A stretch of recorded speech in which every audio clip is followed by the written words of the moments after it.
What is a serger and how do you use one? A serger is a specific type of sewing machine whose purpose is to sew loops around the cut edge of fabric to clean it up and keep it from fraying.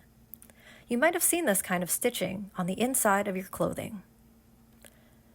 A serger typically uses 4 cones of thread. These go to the upper looper, lower looper, right needle, and left needle. The threading on a serger can be quite complicated, so try not to get it jammed. It also has a blade that moves up and down to trim the fabric as you sew. Keep your fingers away from this, and make sure your fabric doesn't accidentally get caught underneath. Just like a regular sewing machine, a serger also has a hand wheel, a presser foot,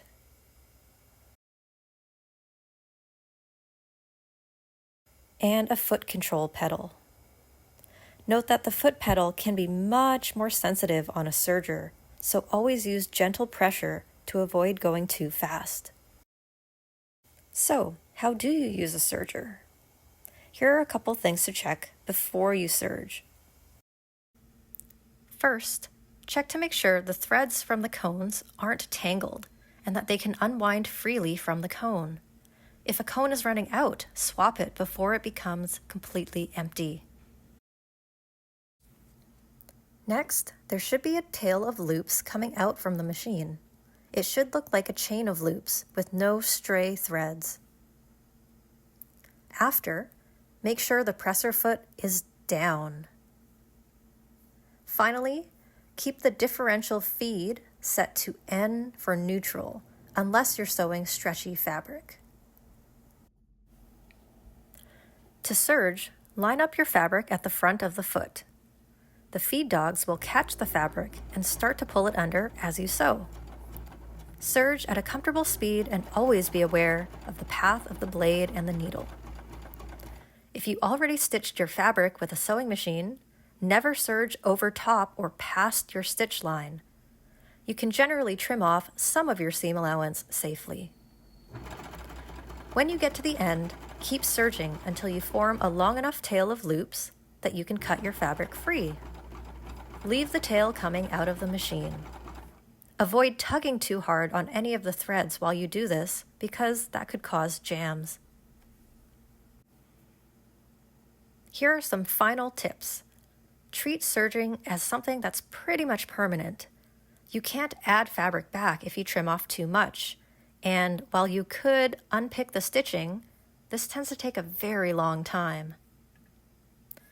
Always test the serger on scrap fabric first. If the serging doesn't look right, stop, inspect the machine, and ask for help before you continue. If the serging looks loose like this, it might just mean that the presser foot wasn't down. Whenever the machine is doing something strange, put the out of order sign on so others don't try to use it until it's fixed. For thicker fabrics, or many layers of fabric, it's best to trim these by hand first because the serger blade might not be strong enough to cut through.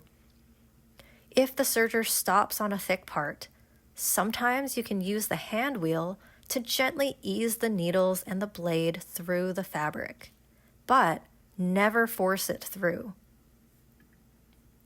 If you're serging stretchy fabrics, move the differential feed lever up a few notches and test it out on some of your scraps. Adjust the lever until the stitching lies flat. And there you have it. Happy serging, everyone!